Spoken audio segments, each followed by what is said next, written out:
Sebuah rekaman video dramatis yang dirilis oleh Soraya Al-Quds sayap militer Jihad Islam Palestina menunjukkan serangan mortir bertubi-tubi yang menargetkan konsentrasi pasukan dan kendaraan Israel yang bergerak maju ke Khan Younis di jalur Gaza Selatan.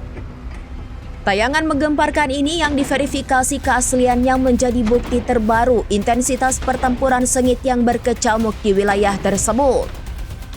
Dalam rekaman terlihat jelas bagaimana para pejuang melancarkan rentetan mortir presisi tinggi ke arah kerumunan tentara dan konvoi militer Israel.